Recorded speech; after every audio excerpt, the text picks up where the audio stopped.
Natagpuan ko ang aking anak sa kaaway, sa likod ng minahan, malubhang, pinagmalupitan, halos hindi na humihinga. Ibinulong niya, iyon ang biyenan. Sabi niya, dumadaloy sa akin ang maruming dugo. Dinala ko siya sa bahay at sumulat sa aking kapatid. Oras na. Tandaan mo ang itinuro sa atin ng lolo sa Afghanistan.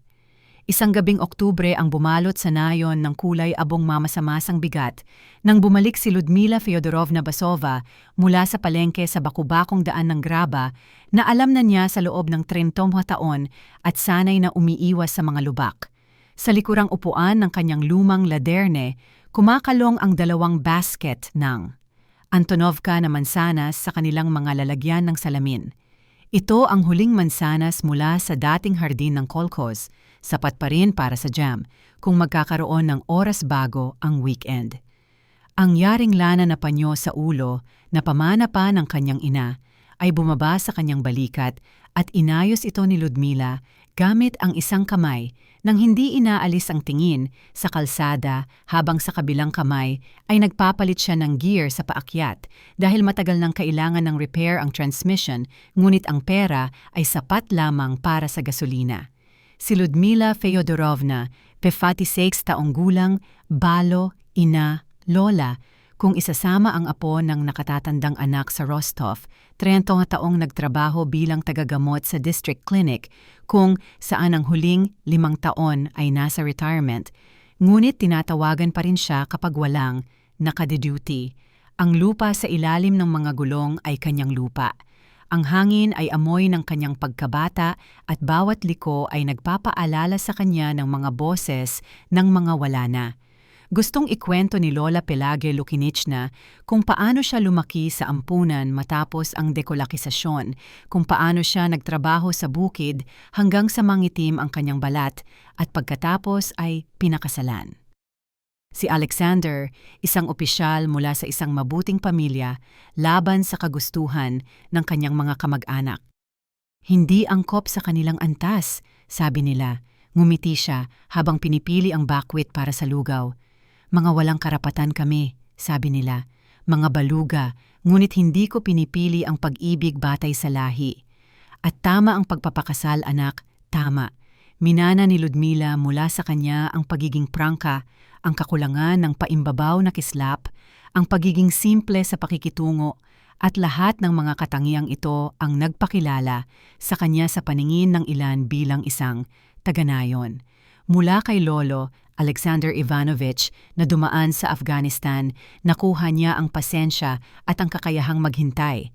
At gayon din ang mga aral na ibinigay niya sa kanyang mga apo kapag bumalik siya mula sa pangangaso.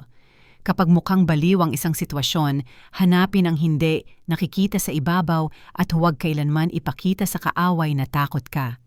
Tumunog ng napakataas ang lumang Nokia na halos bitawan ni Ludmila Feodorovna ang manibela. Hindi kilalang numero, ngunit sinagot niya ito. Sanay bilang isang tagagamot na maaaring tawagan anumang oras. Ludmila Feodorovna, isang boses ng lalaki mag-aaspang na may timog na accent. Ako si Trofim Ignatievich Peskov, isang mangangaso. Hindi mo ako kilala, ngunit may nangyari. Magsalita ka. Nagpreno na siya sa tabi ng daan at may bumalot sa kanya ng masamang pakiramdam. Isang babae ang natagpuan sa minahan, sa kaaway, malubhang binugbog. Sa kanyang cellphone, ang iyong numero ang emergency contact. Julia ang pangalan niya. Sa tingin ko, Julia. Nanghina ang boses, ngunit pinaikot na ng kanyang mga kamay ang kotse. Halos bumagsak sa kanal. Buhay, halos hindi humihinga. Hindi ko matawagan ang ambulansya. Halos walang signal. Nasa hilagang dalisdis ako. Kung galing ka sa bayan, darating ako, manatili ka sa kanya. Tinahak ng Niva ang 30 kilometer patungo sa minahan sa loob ng 20 minuto, bagaman 4 na oras ang karaniwan sa ganoong kalsada. Hindi iniisip ni Ludmila Feodorovna ang suspension, ang mga lubak na nakangiwi ang mga headlight at nakakasilaw sa mga sumasalubong na sasakyan. Wala siyang iniisip maliban sa isang bagay. 8 taon na ang nakalipas, pinakasalan ng kanyang anak si Philip Pokrovsky. stepson ng isang contractor ng gusali, lumipat sa isang eksklusibong subdivision malapit sa Krasnodar at bihira nang tumawag mula noon, palaging umiiwas sumagot. Sa mga tanong tungkol sa buhay, palaging pareho. Ayos lang lahat, mama. Huwag kang mag-alala. Nagkunwari si Ludmila Feodorovna na naniniwala bagaman may kutob ang puso ng isang ina sa ginintuang hawla na iyon. Ang biyenang si Albina Makovna Pokrovsky ay tumitingin kay Ludmila sa mga bihirang, pagkikita na parabang wala siyang nakikita. Malamig ang tingin, nakatikom ang mga labi at ang mga salita ay lumalabas sa pagitan ng ngipin. Hindi namin sakop, nabasa ko sa bawat kilos, walang pinagmulan.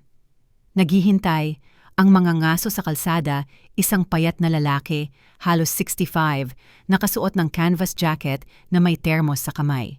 Sa tabi niya ang kanyang UAZ na may nakabukas na mga headlight na nagbibigay ilaw sa pababang daan patungo sa kaaway. Doon siya kumaway. Mag-ingat, putik, madulas matapos ang ulan. Tumakbo si Ludmila Feodorovna, nadapa sa mga ugat at bukol ng lupa, kumapit sa mga sanga, at nang makita niya ang kanyang anak, nakakuyom na parang bata kapag may sakit, saglit na nanghina ang kanyang mga binti. Ang buhok ni Julia ay nakadikit sa dugo at dumi. Namamaga ang muka, ang kanang mata, isang lila na pamamaga, ang kaliwa ay malabo, ang tingin hindi nakakakilala. Ang cashmere coat ay isang maruming basahan. Sa sahig sa paligid, mga bakas ng kiskis mula sa mga kuko at tuhod. Ang anak ay gumapang papunta sa kalsada sa loob ng ilang oras. Hulichka, lumuhod si Ludmila Feodorovna, halos hindi nangahas na hawakan ang nawasak na mukha. Ako ito, mama, naririnig mo ba ako? Gumalaw ang mga labi ngunit walang tunog. Lumapit ang mga ngaso mula sa likod at iniabot ang termos. Tsaa na may asukal, pabayaan siyang uminom kahit isang lagok, baka tuluyan ng lamigin. Hinawakan ni Ludmila Feodorovna ang takip sa basag na labi at humigop si Julia ng may hirap. Umubo, ngunit bahagyang luminaw ang kanyang mga mata. Mama! Napakahina ng boses na lumapit si Ludmila. Siya yun, si Albina Makovna. Ano? Ang biyenan. Dinala ka niya rito?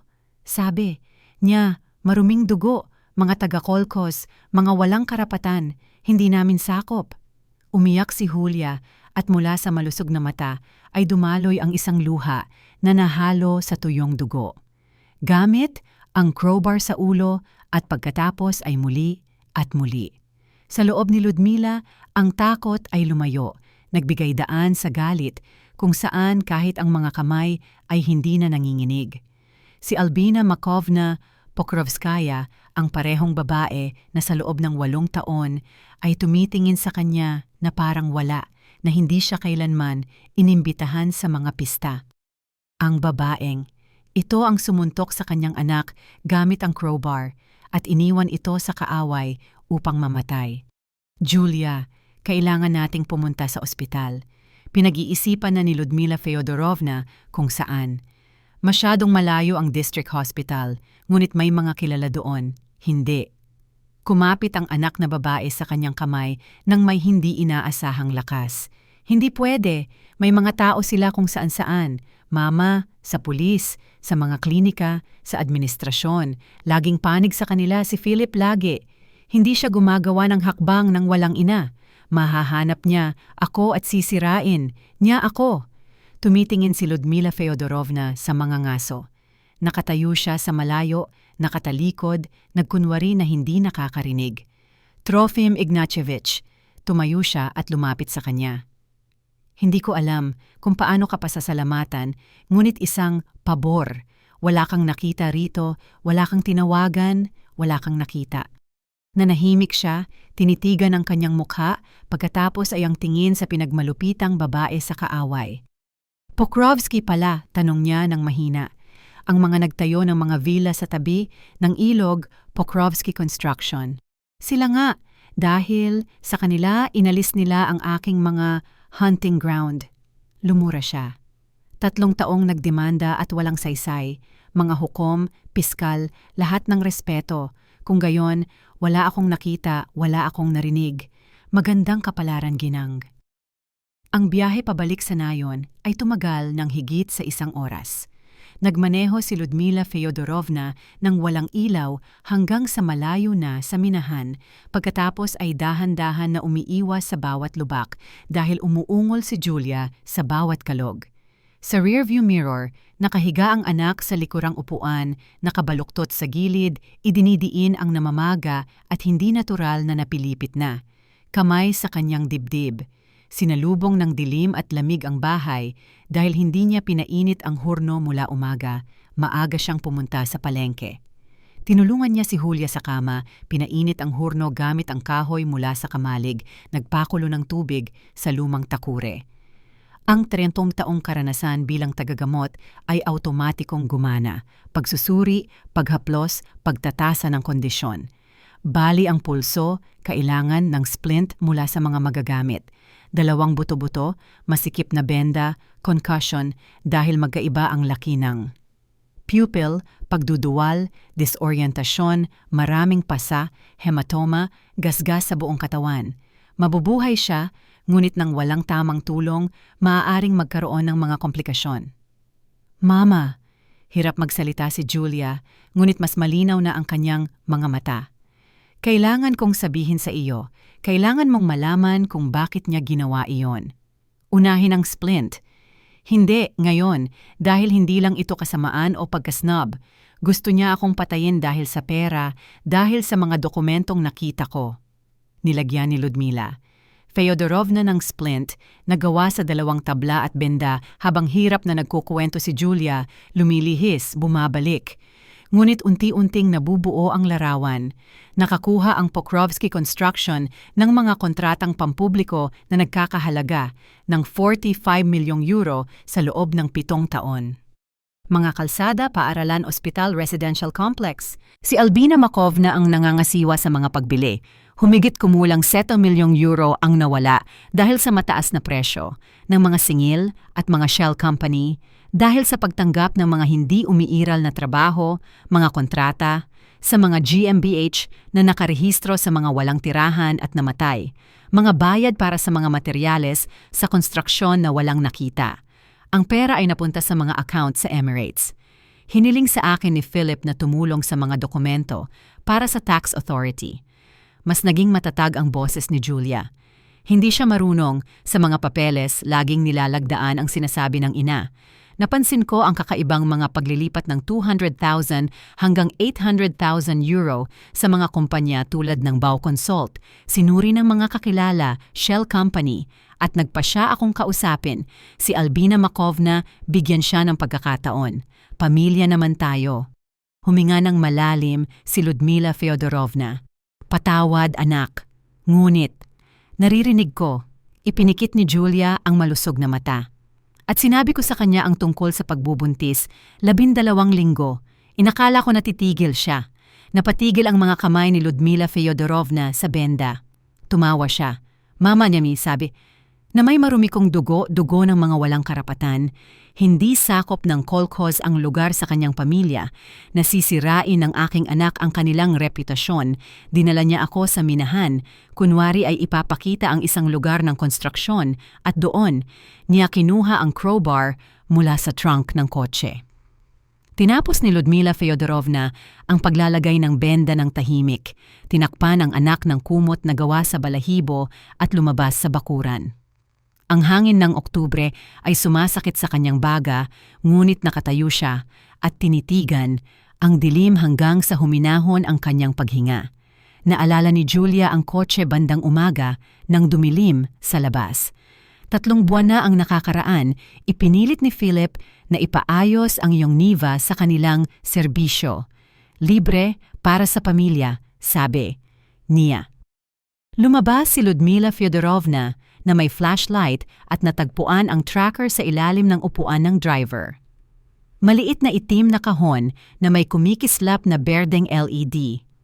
Patuloy silang binabantayan, sinusubaybayan ang bawat ruta, bawat paghinto sa tindahan, sa kapitbahay, sa simbahan tuwing Pasko ng pagkabuhay. Kinuha niya ang baterya mula sa cellphone ni Julia, pinatay ang kanyang Nokia at pumunta sa kapitbahay na si Sinaida Pavlovna, 80 taong gulang, na mag-isa lang nakatira at gumising kasama ng mga tandang. Maikli ang mensahe para sa kapatid na si Boris, "Kailangan ko ang tulong mo. Tandaan mo ang itinuro sa atin ng lolo sa Afghanistan. Tayo naman ngayon." Isinabit niya ang tracker sa isang poste sa tabi ng daan para isipin nilang nakatayo ang kotse sa bahay. Dumating si Boris Fyodorovich sa pagsikat ng araw, hindi gamit ang kanyang kotse, kundi isang inconspicuous na kulay abong VW Golf na walang plaka. Isang matipunong lalaki, halos 60, na may kaparehong kulay abong mata gaya ng kanyang kapatid at mga tampok na nagpapaalala sa lolo. 15 taon sa isang security company, proteksyon ng ari-arian para sa mga business, center at bangko. Tahimik siya at maaasahan, isang taong maaasahan. At kaiba kay Ludmila, hindi niya nakalimutan ang mga kasanayang itinuro sa kanila ng lolo. Hindi siya nagtanong ng mga labis na tanong. Sinuri si Julia ng may profesional na tingin, tinawagan ang isang dating kasama, ang doktor ng militar na si Yuri Stanislavovich, na kasama niya sa Chechnya, naglagay ng mga bagong SIM card sa ibang mga pasaporte, isang laptop na may VPN at isang folder na may mga printout sa mesa. "Magkwento ka," sabi niya sa kanyang kapatid. "Lahat mula simula, walang lalampasan." Nagkwento si Ludmila Fyodorovna. Tahimik na nakinig si Boris, tanging sa kanyang masikip na mukha nakikita ang nasa loob niya. "Pokrovsky pala," sabi niya nang matapos. "Narinig ko ang tungkol sa kanila. Mga seryosong tao, malaking pera, koneksyon sa administrasyon, pulisya, korte, ngunit hindi sa militar." Ngumiti siya ng bahagya. "Iyan ang kanilang kahinaan. Mayroon pa akong mga tao roon." "Ano ang gagawin, Bor? Saan tayo pupunta ngayon?" Lumapit siya sa bintana, itinulak ang kurtina gamit ang 2 daliri, matagal na tumingin sa mga puno sa hilaga ng ari-arian. "Masyadong bukas ang bahay," sabi niya sa huli. "Mula roon sa gubat, perpektong posisyon para sa pagmamanman at pag-atake. Kung mangyari iyon, kailangan nating pumunta sa lugar kung saan hindi nila tayo mahahanap." "Saan?" "Naaalala mo ang kubo ng lolo? Sa tabi ng lawa sa paanan ng bundok, 20 kilometers mula rito." Naalala ni Ludmila Fyodorovna.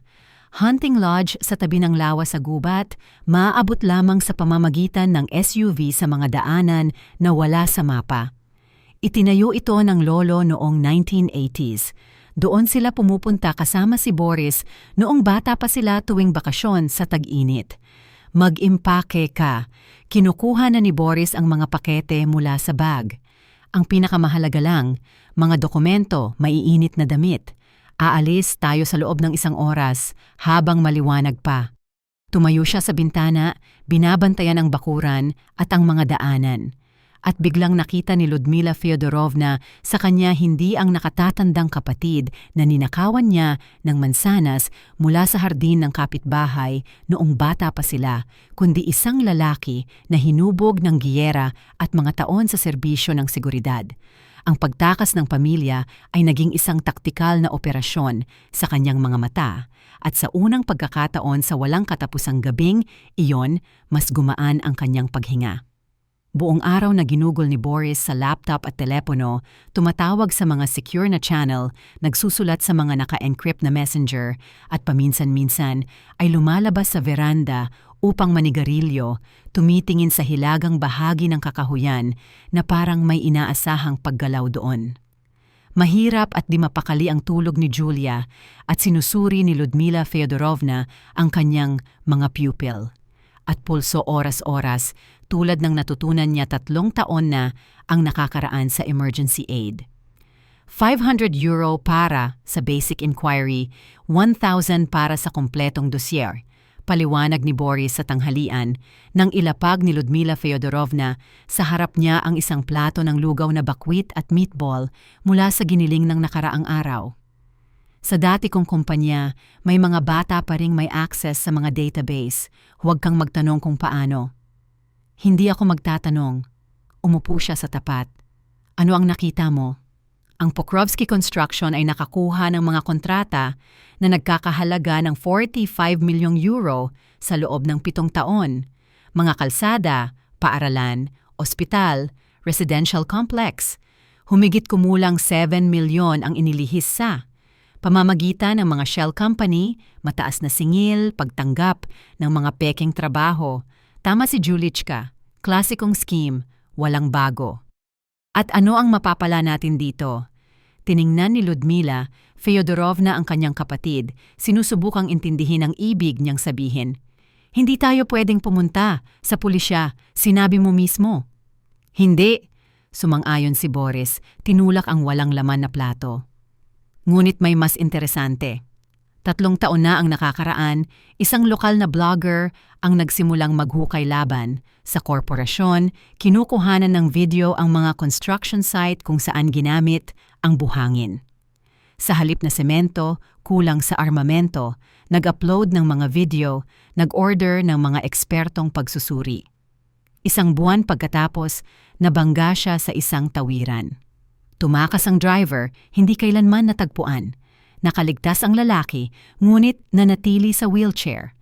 Ang investigasyon ay tinapos dahil sa kakulangan ng mga suspek. Naramdaman ni Ludmila Feodorovna ang paglamig ng kanyang mga daliri. Sa tingin mo sila ang gumawa niyan? Ang pag-iisip ay hindi mapapatunayan, ngunit ang pagkakataon ay medyo interesante. Kinuha ni Boris ang sigarilyo, naalala si Julia sa loob ng bahay at ibinalik ang pakete. At may nakita pa, may mga account si Albina sa Emirates sa kanyang apelyido bago mag-asawa. Kraftova siya noon, nakaipon ng 1.5 hanggang 2 milyong euro, mukhang walang alam ang lalaki. Inaasikaso niya ang malalaking proyekto, mga bidding, mga koneksyon sa administrasyon, at ang maliliit na bagay tulad ng pagbili at mga subcontractor ay ipinauubayan niya sa babae. Saan galing ang pera niya? Saan? Mga kickback mula sa mga subcontract, mataas na gastos sa materyales. Lahat ay dumaan sa kanya. Kinontrol niya ang daloy at ang cherry sa itaas. Kinuskos ni Boris Feodorovich ang kanyang ilong.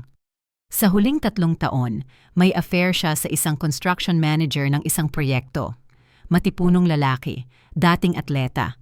Sabay silang naglakbay sa Turkey, Emirates, mga litrato sa beach, sa mga restaurant, lahat ay dokumentado.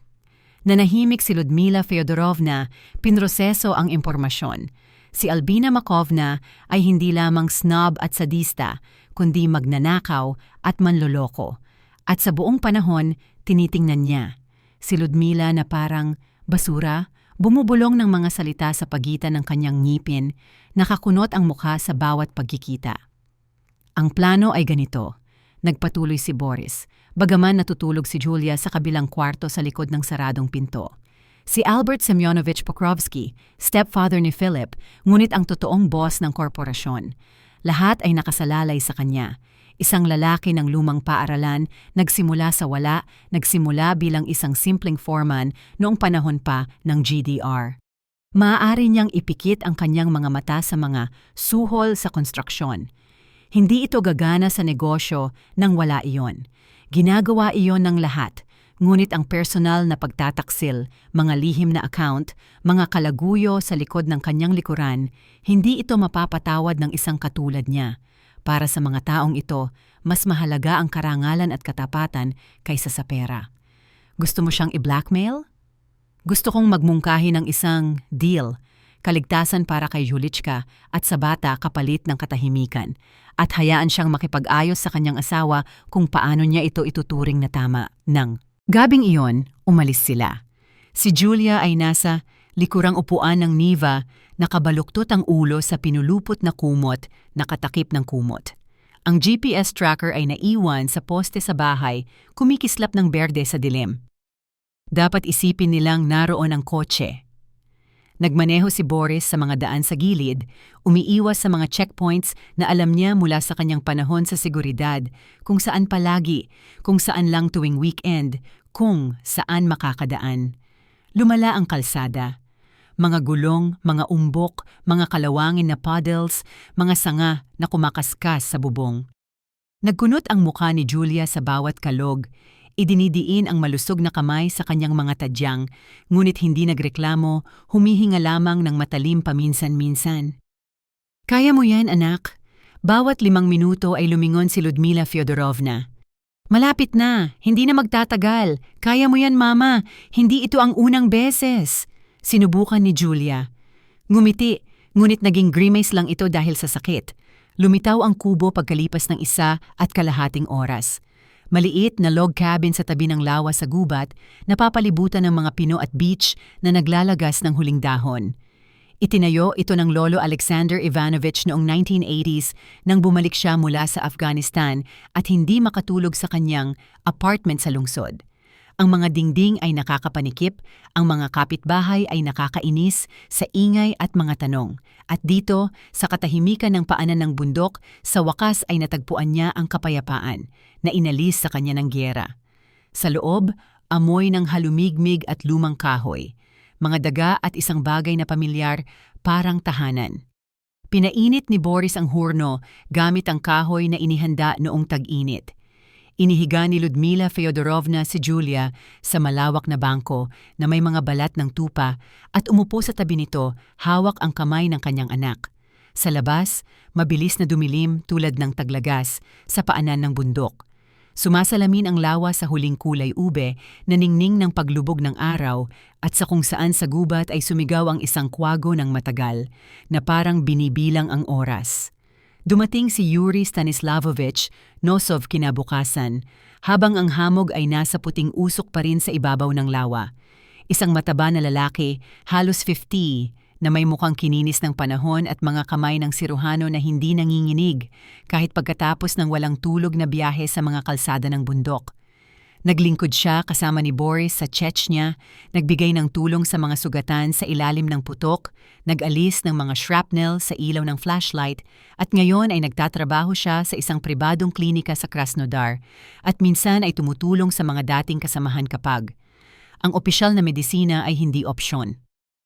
Bali ang pulso ng walang paglipat, sabi niya, sinuri si Julia sa ilaw ng kandila dahil walang kuryente. Inilagay ni Ludmila Fyodorovna ang splint ng tama. Gumaling sa 1.5 buwan. 2 tadyang, hindi rin masama. Hindi apektado ang baga, salamat sa Diyos. Katamtamang concussion, pahinga. Walang bigla ang paggalaw, walang stress. Maaari siyang magbasa, ngunit kaunti lang. At ang bata. Nanginginig ang boses ni Julia at hindi sinasadya ay inilagay niya ang kanyang kamay sa kanyang tiyan. Kinuha ni Nosov isang portable ultrasound device mula sa kanyang bag, maliit, luma, tila inalis sa isang military clinic, ngunit gumagana. Ngayon titingnan natin, huwag kang mag-alala. 1 minutong katahimikan habang ginagalaw niya ang ultrasound probe. Tumitingin si Julia sa maliit na screen at nagkunot ang noo. Pagkatapos ay lumambot ang kanyang muka at iniharap niya ang screen sa kanya. Kita mo, may heartbeat, regular, placenta ay nasa lugar, hindi natanggal, ngunit ang kondisyon ay hindi matatag. Anumang stress, anumang strain ay maaaring magdulot ng pagkawala. Ganap na pahinga, hindi. Bababa sa 2 linggo, mas mabuti 3. Ipinikit ni Julia ang malusog na mata at isang luha ang dumaloy sa kanyang pisngi, ang una mula nang dumating. Mas hinigpitan ni Ludmila Fyodorovna ang kanyang kamay. Mayroon pa. Kinuha ni Nosov si Boris at Ludmila sa tabi ng bintana, nagsalita ng mahina upang hindi marinig ni Julia. Hindi ito kusang pag-atake, hindi sa galit. Ang mga suntok ay sinadyang ibigay, kalkulado, upang magdulot ng matinding sakit, ngunit hindi agad patayin, upang ang biktima ay magdusa. Naiintindihan ninyo? Nakita ko ang ganito sa Chechnya, kapag ang mga mandirigma ay nagtatanong ng mga bilanggo. Hindi lang ito galit, iba ito. Tumango si Ludmila, hindi makapagsalita dahil sa bukol sa kanyang lalamunan. Mayroon pa, dagdag ni Nosov sa pinto, habang isinusuot ang jacket at isinasabit ang bag. Sa inyong bahay sa nayon kahapon, may nakita akong kakaibang kotse na may plakang Krasnodar. Isang itim na SUV, may tinted windows, nakatayo ng 2 oras sa likuan. Napansin ito ng kapitbahay na si Michael Lukic, tinawagan ako. Inoperahan ko ang kanyang tuhod noong nakaraang taon. Hindi taga rito, sigurado. May naghahanap sa inyo at seryoso ang paghahanap. Kinagabihan, nakaupo sila sa tabi ng hurno, si Boris at Ludmila, habang si Julia ay natutulog sa katabing. Si Lid, kung minsan ay umuungol sa kanyang pagtulog. Nagsiklab ang apoy, nagbibigay ng pula-pulang anino sa mga dingding ng log cabin na may nakasabit na mga lumang tropeo ng pangangaso ng lolo, antler ng usa, tusk ng baboy ramo, at kupas na mga larawan sa mga gawang bahay na frame. Hindi sinasadya na pinakasalan ni Lolo si Pelageya. Mahina na sabi ni Boris, nakatingin sa apoy at nagdaragdag ng kahoy.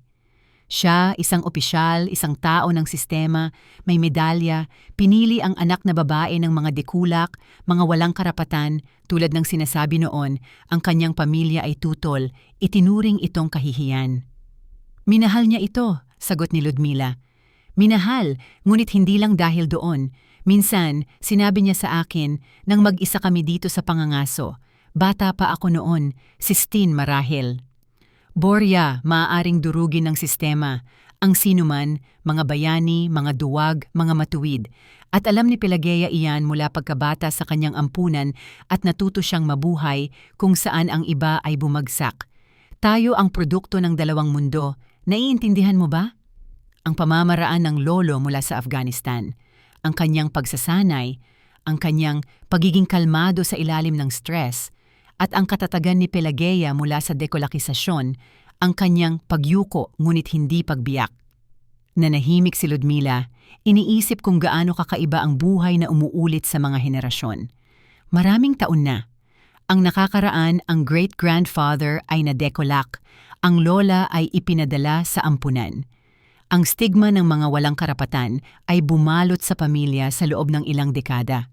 Mga bulong sa likuran, mga masamang tingin, mga nakasarang pinto. At ngayon, isang ibang babae mula sa ibang mataas na lipunan ang gumamit ng parehong mga salita. Maruming dugo, hindi namin sakop, basura, upang bigyang katwiran ang pagpatay sa isang buntis na manugang. Kailangan nating kumilos ng mas mabilis, sabi ni Boris, tumayo at inunat ang naninigas na likod. Kung natagpuan nila ang bahay, sa nayon, malapit na silang dumating dito, ang oras ay laban sa atin. Ang mensahe para kay Albert Pokrovsky ay ipinadala nila kinabukasan sa pamamagitan ng isang secure na messenger.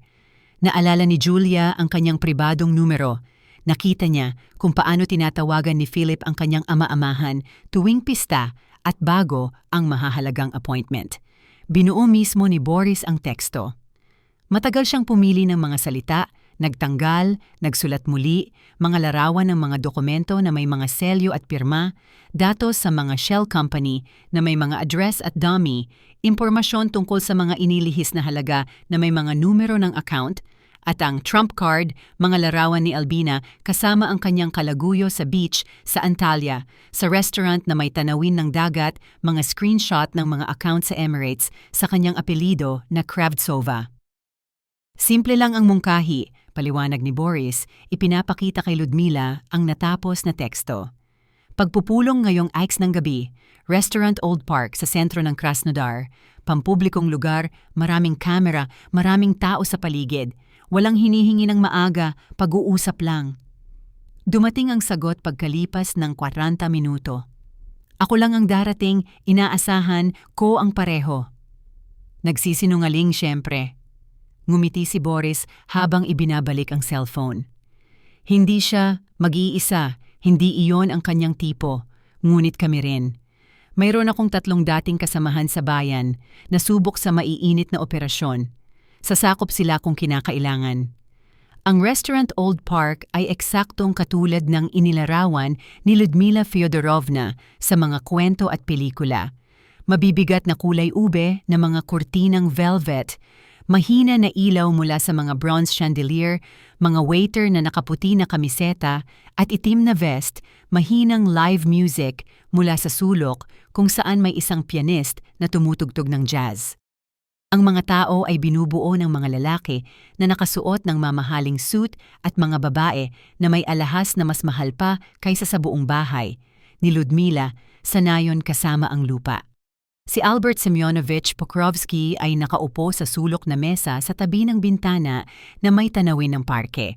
Isang matipunong kulay-abong buhok na lalaki, halos 65, na may mabigat na tingin sa ilalim ng makapal na kilay at malalaking kamay ng isang taong dating naghalo mismo ng semento at nagbuhat ng mga sako ng semento. Sa harap niya ay may brandy na kanyang iniikot. Nang hindi iniinom, abala sa pag-iisip. Sa katabing mesa ay nakaupo ang dalawang kabataang lalaki na nakasuot ng parehong madilim na suit. Masyadong mapagmasid at tensyonado para maging normal na bisita. Seguridad, walang duda.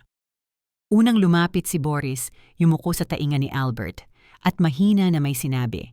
Hindi narinig ni Ludmila Feodorovna, nakita lang niya kung paano tumango si Pokrovsky, nang hindi nagbabago ang ekspresyon. Makalipas ang 1 minuto, nakaupo na siya sa tapat niya at inilapag ang mga litrato sa puting tablecloth. Si Julia na may namamaga at namumula na mata, si Julia na may bali na pulso na nakabenda, si Julia na nakahiga sa maruming basahan ng cashmere coat sa mga nalagas na dahon ng taglagas.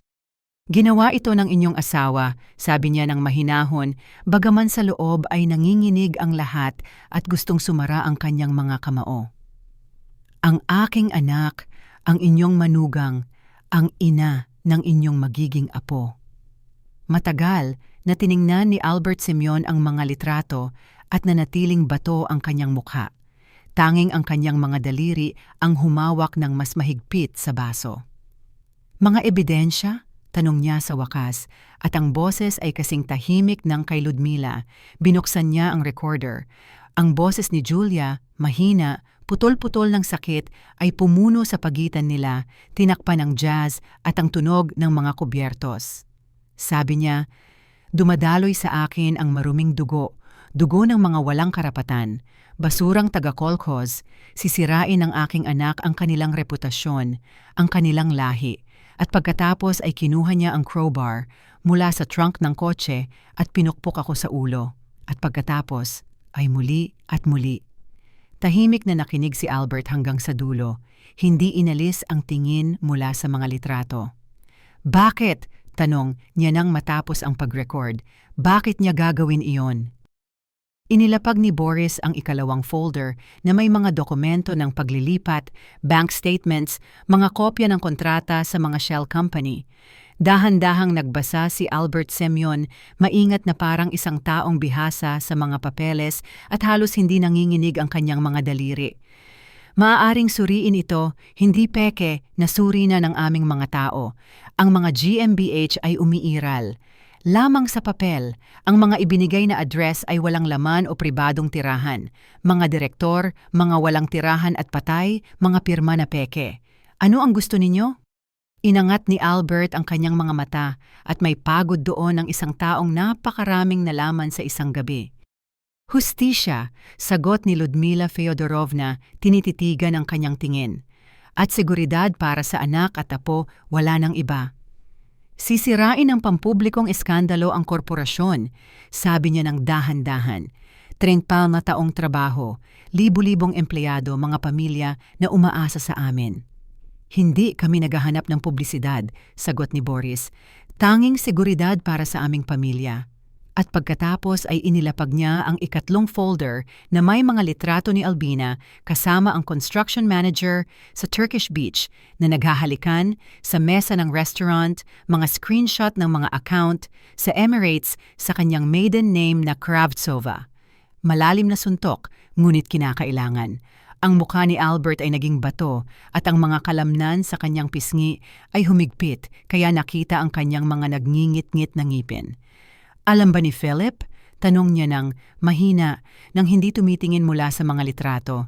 Hindi, at hindi sigurado si Julia kung dapat niya itong malaman. Laging panig sa ina, tama. Ininom ni Albert ang brandy sa isang lagok at inilapag ang baso ng may mahinang tunog. Hindi niya kakayanin. Pinadako siya ni Albina ng walang gulugod, walang sariling kalooban. Anak ni nanay hanggang sa laman. Humingi siya ng isang araw para sa pagsusuri ng kanyang security department. Kinabukasan, dumating ang balita. Sumang-ayon sa inyong kondisyon. Makalipas ang isang linggo, bumalik si Boris na may mga dokumento at balita. Opisyal na umalis si Albina Makovna para magpagamot sa isang klinika sa Germany dahil sa nervous exhaustion at overwork at inirekomenda ang mahabang pahinga. Sa katotohanan, binigyan siya ni Albert ng pagpipilian. Kaso kriminal dahil sa pandaraya sa napakalaking sukat, kasama ang mga materyales sa pananakit kay Julia, direktang isumite sa piskalya upang iwasan ang lokal na pulisya o kusang loob na pagpapatapon habang buhay. Bakit hindi ikinulong? Tanong ni Ludmila nang ipaliwanag ni Boris ang sitwasyon. May kulungan para sa ganyan. Ayaw ni Hulichka ng reklamo, sagot ni Boris. Sabi niya, ayaw ng korte, pagtatanong, mga reporter, lahat ng dumi. May dinadala siyang bata, kailangan niya ng kapayapaan, hindi investigasyon na aabutin ng kalahating taon. Naiintindihan ito ni Albert at ginamit niya ito. Nang walang reklamo mula sa biktima, mahirap siyang kasuhan sa ilalim ng PAR, 222 ng Criminal Code, lalo na sa ganoong mga koneksyon, mas madali sa pandaraya. Doon, si Albert mismo ang biktima bilang CEO ng korporasyon, kaya binigyan niya ito ng pagpipilian. Pinili ni Albina ang Montenegro at 50,000 euro bilang severance pay sa kondisyon na hindi na siya babalik sa Germany at walang makikipag-ugnayan sa pamilya. Agad na sinimulan ni Albert ang proseso ng diborsyo. Pagkatapos ng deadline para sa pagkakasundo, ipinahayag ng korte ang diborsyo. Salamat sa mga koneksyon ni Albert sa sistema ng hustisya, nangyari ito sa isang session ng walang pagkaantala. Sa pamamagitan ng isang hiwalay na notarized na kontrata, inilipat ang 500,000 euro kay Julia. Ipinanetsa ni Albert Semyonovich na ito ay personal na kabayaran mula sa kanya, hindi mula sa korporasyon at hindi mula sa ex-wife. Malinis na pera na. May buwis na binayaran, sapat para sa isang walang alalang buhay at pag-aaral ng magiging anak. Sa ikapitong araw pagkatapos ng kasunduan, mismong si Albert Semyonovich ang tumawag at humiling ng pagpupulong, hindi sa lungsod, hindi sa restaurant, kundi dito sa kubo. Dumating siyang mag-isa sa kanyang Land Cruiser. Walang striped suit, walang security, walang karaniwang kislap ng isang ayaman at maimpluwensyang tao. Tanging isang pagod, matandang, lalaki na nakasuot ng luma na hunting jacket na may mukhang mas nagkaroon ng kulubot at kulay abo sa linggong iyon. Nakatayo siya sa pintuan ng kubo, tumingin kay Julia na nakaupo sa bintana na may aklat sa kanyang hita na kabalot ng kumot. At sa kanyang mga mata ay mayroong isang bagay na hindi inasahan ni Ludmila Feodorovna. Hindi galit, hindi malamig na kalkulasyon ng isang negosyante, kundi tunay, walang halong pagsisisi. Patawarin mo ako, mahina niyang. Sinabi patungkol kay Julia at ang boses ay mag-aaspang, putol-putol, na hindi ko nakita, hindi ko pinigilan, hindi ko protektado kung saan ko dapat. Bulag ako, masyadong abala sa negosyo, malalaking proyekto, mga bidding, mga pagpupulong. Lubos akong nagtiwala sa babae, Ana. Huminto siya, kumaway lamang ng mabigat ang kamay at bumaling sa lawa, kung saan ang hangin ng Oktubre ay nagtutulak ng maliliit na alon sa madilim na tubig at sa malayo ay umiikot ang isang nag-iisang uwak. Tiningnan siya ni Julia mula sa ilalim ng kumot at nakita ni Ludmila Feodorovna kung paano. Nagbago ang kanyang ekspresyon mula sa pagiging mapagmasid tungo sa pakikiramay. Ang matipunong lalaking ito na may mabibigat na kamay ng mason at matang puno ng sakit ay hindi ang kaaway, tulad ng inaakala niyang lahat ng Pokrovsky. Masama, patuloy ni Albert Semyonovich nang hindi lumilingon, nakatingin pa rin sa lawa. Nagkakaproblema ang puso, nagagalit ang mga doktor, umiinom ng maraming tableta. Si Philip ay hindi tunay na anak at anong uri ng ama ang magiging siya, naiintindihan mo na. Ginawa. Siya ng ina na ganoon, walang gulugod, walang sariling kalooban, at ang batang ito, sa wakas ay bumaling siya kay Julia. Ang inyong anak, iyan ang tanging pagkakataon ko sa isang tunay na bagay, hindi pera, hindi ang korporasyon, kundi pamilya kung saan sulit mabuhay. Ano ang gusto mo? Tanong ni Julia ng mahina at ang kanyang boses ay hindi galit, mas pagod. Gusto kong maging tunay na lolo, naiintindihan mo ba? Dumating tuwing weekend, isasama sa pangingisda kapag malaki na. Magtuturo ng isang bagay na kapaki-pakinabang, magpako ng pako, magsusindi ng apoy kung papayagan mo siyempre. Kinuha niya mula sa bulsa ng kanyang hunting jacket ang isang makapal na sobre na may mga papeles at inilapag sa mesa sa tabi ng bintana sa tabi ng lampara ng petrolyo. Hindi ito kabayaran, nabayaran na iyan ayon sa ating kasunduan. Ito ay regalo para sa magiging apo. Bahay sa Batotsen, isang resort area 50 kilometers mula sa Krasnodar, 180 SQM na lupa, 20 metro mula sa kagubatan, sariwang hangin, nakikita ang mga bundok.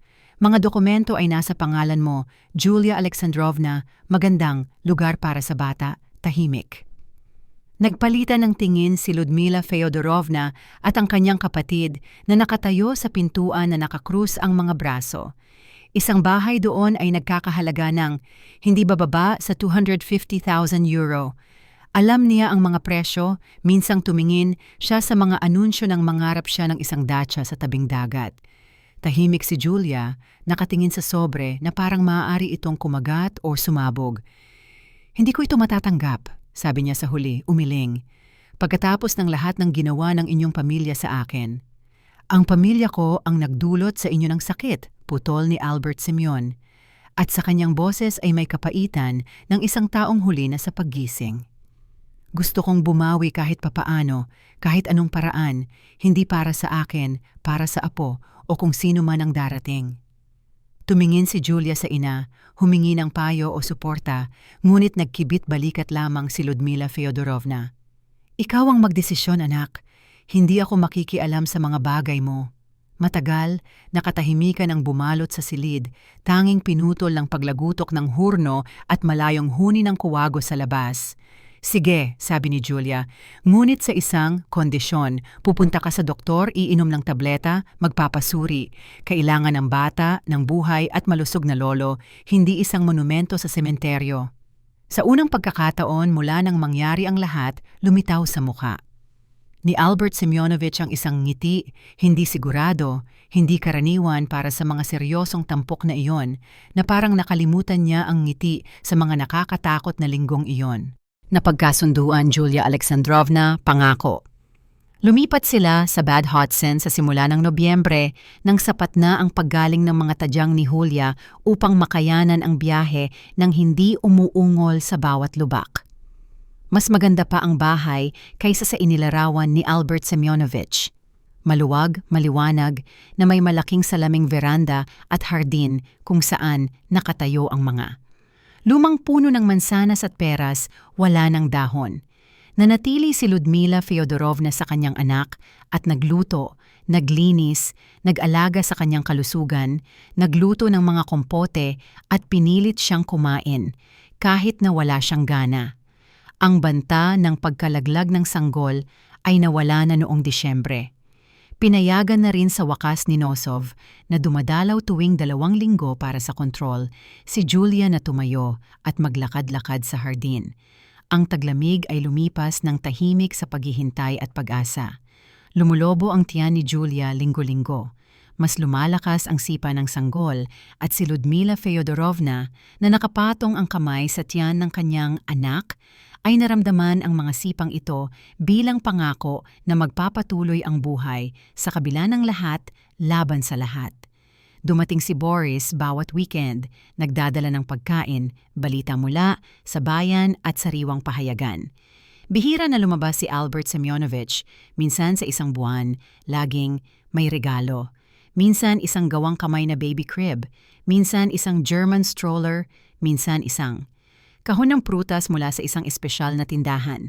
Tahimik na tinatanggap ni Julia ang mga regalo, nang walang pagkasabik, ngunit nang walang pagtanggirin, dahan-dahan siyang nasanay sa kakaibang ugnayang ito na nabuo mula sa mga labi ng isang nawasak na pamilya. dumating si Albert Semyonovich noong Abril, nang namumulaklak na ang hardin ng puti at rosas at ang hangin ay amoy matamis na halos mahilo ka sa ligaya ng tagsibol na ito. Nakaupo si Julia sa veranda sa upuang yari sa yantok, nakabalot sa wool scarf at nagbabasa ng isa pang libro tungkol sa pagiging ina. Nakita ni Ludmila Feodorovna ang kanyang kotse, lumapit sa kanya at agad na naunawaan sa kanyang mukha na may nangyari. Mukhang kulay abo si Albert, tumanda ng 10 taon na parang nabuhay siya ng isang buong buhay mula ng huling pagbisita. "May kailangan akong ipakita sa inyo," sabi niya sa halip na pagbati. Kinuha ang isang folder mula sa kanyang briefcase. "Kumuha ako ng pribadong dating investigador mula sa State Prosecutor's Office. Dapat siyang maghukay ng mas malalim, suriin ang lahat, at natagpuan niya ang isang bagay na nanginginig ang aking mga kamay."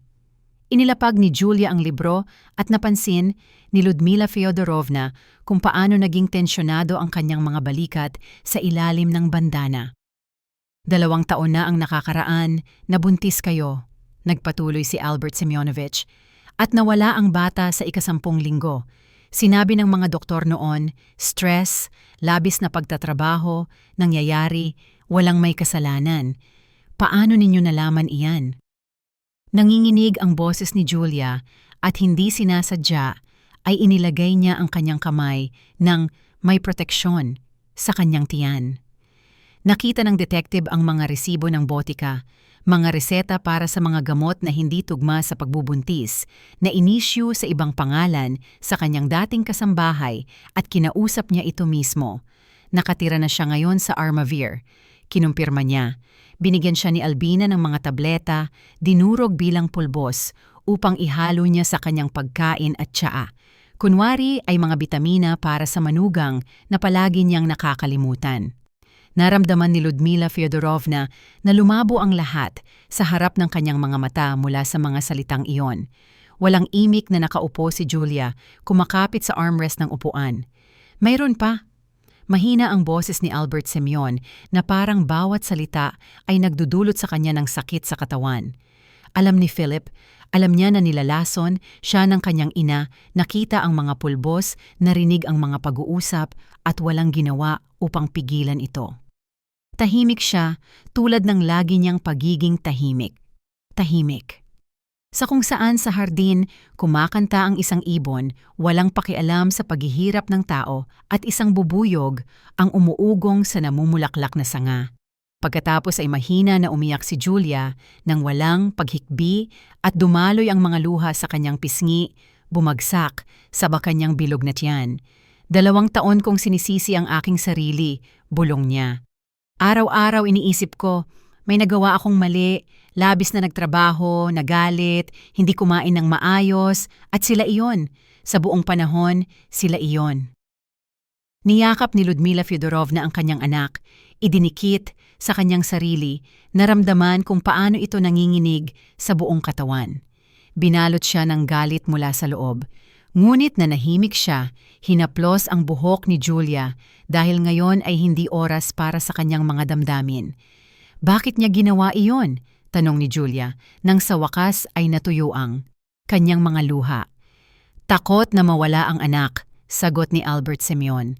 Takot na sa pagkapanganak ng bata, magiging matanda na si Philip, aalis sa kanya, gumawa ng sariling desisyon.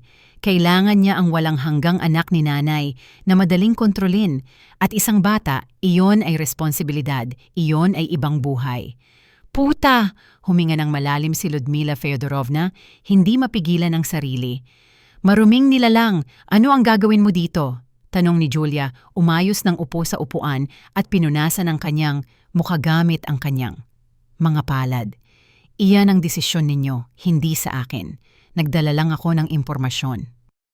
Matagal na tumingin si Julia sa namumulaklak na hardin, sa mga puno ng mansanas na puti at rosas ang mga bulaklak, sa langit na asul at walang pakialam sa paghihirap ng tao.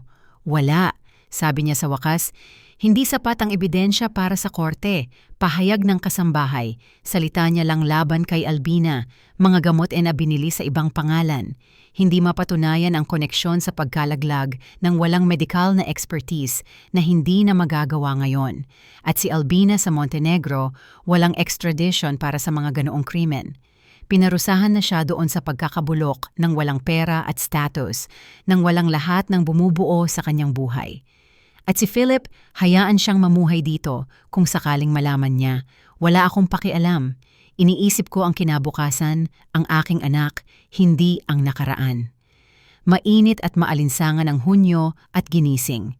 Si Ludmila Feodorovna ng isang tawag bandang 5 ng umaga. Ang panganganak ni Julia ay 2 linggo ng maaga. Dumating si Boris pagkalipas ng 1 oras at dinala sila sa isang pribadong perinatal center sa Krasnodar. Mahirap ang panganganak, 14 na oras na paghilab. Pinag-uusapan ng mga doktor ang emergency cesarean section, ngunit natural na kinaya ni Julia kumakapit sa kamay ng ina na nag-iwan ng mga pasa. Bandang 7 ng gabi, umalingaw-ngaw ang unang iyak. Matalim, mapilit, buhay na buhay. Babae, sabi ng komadrona, 3.5 kilo 51 cm, malusog, matipunong matipuno. Pelageya, bulong ni Julia habang nakatingin sa kanyang anak. Ang pangalan niya ay Pelageya. Ayon sa great-grandmother na unawaan ni Ludmila Feodorovna. Ayon sa hindi matitinag na babaeng iyon mula sa mga dekolakisado na dumaan sa ampunan at gutom, ngunit hindi bumagsak, nagpalaki ng mga marangal at disente na mga anak. Sa pasilyo ay naghihintay si Albert Semyonovich na may bouquet ng puting rosas at naguguluhang mukha. Lumang pangalan, sabi niya nang malaman ito. Magsasaka, hindi modern ngayon. Atin, sagot ni Ludmila Feodorovna. Pamilya, hindi mo iyon masisira, tamang pangalan. Noong Agosto, isang itim na SUV ang huminto. Nakatayo si Julia sa veranda, nakarga ang anak at pinanood si Philip, na bumaba, payat, hindi ahit, na may maitim na bilog sa ilalim ng mga mata. Gusto kong makita ang aking anak, sabi niya. Julia, huminto ka na. Wala na si nanay, tapos na ang lahat. Ayusin natin ito kahit papaano. At handa akong mag-alaga sa pamilya. Hindi gumalaw si Julia. Ang isang ama ay nagpoprotekta sa kanyang mga anak. At alam mo na nilalason ako ng iyong ina, alam mo na nawala ko ang aming unang anak dahil sa kanya at nanahimik ka. Hindi ko alam kung paano siya pigilan. Hindi mo naiintindihan kung gaano siya. Natatakot ako sa kanya mula pagkabata. Dapat mo akong binalaan, kahit pahiwatig man lang, ngunit pinili mong manahimik. Umalis ka, Philip, hindi ko ipagkakatiwala sa iyo ang aking anak. Tumayo siya ng 1 minuto, lumipat-lipat ang paa, pagkatapos ay sumakay at umalis. Tiningnan siya ni Julia ng walang galit, ng walang pagsisisi, tanging ang pagod ng isang tao na sa wakas ay nagsara ng isang pinto sa nakaraan. Noong Setyembre, nagdala si Albert Semyon ng isang kahoy na duyan at balita tungkol sa kanyang sakit.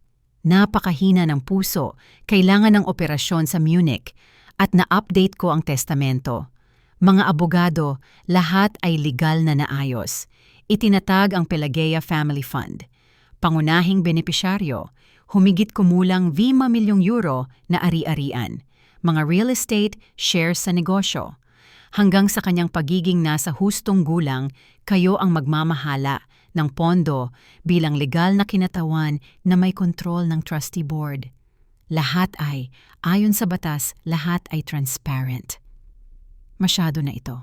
Albert Semyonovich, walang diskusyon, kailangang gumana, ang pera para sa kinabukasan, hindi nakatunganga. Malakas ka, Julia, palalakihin mo siya ng marangal. Nakatayo si Ludmila Feodorovna sa bintana, tinitingnan ng apo sa mga bisig ng mahigpit na lalaking ito. Ang parehong maruming dugo ng mga walang karapatan at taga-kolkhoz, ay dumadaloy ngayon sa mga ugat ng tagapagmana ng imperyo ng Pokrovsky. Ngunit ang dugong ito ay hindi marumi, ito ay ginto. Dugo ng mga hindi sumusuko, ng mga bumabangon pagkatapos ng bawat suntok. Dugo ni Lola Pelageya na nakaligtas sa ampunan. dugo ni Lolo Alexander mula sa Afghanistan. Dugo ni Ludmila Feodorovna mismo na natagpuan ang anak sa kaaway at hindi sumuko. Ibinuka ng maliit ng Pelageya ang kulay-abong mga mata, katulad ng sa lahat ng mga Basov, at tiningnan ang lola ng seryoso, matamang tingin. At ngumiti si Ludmila Feodorovna sa kanya dahil alam niya ang batang ito ay hindi kailanman ikakahiya ang kanyang mga ugat.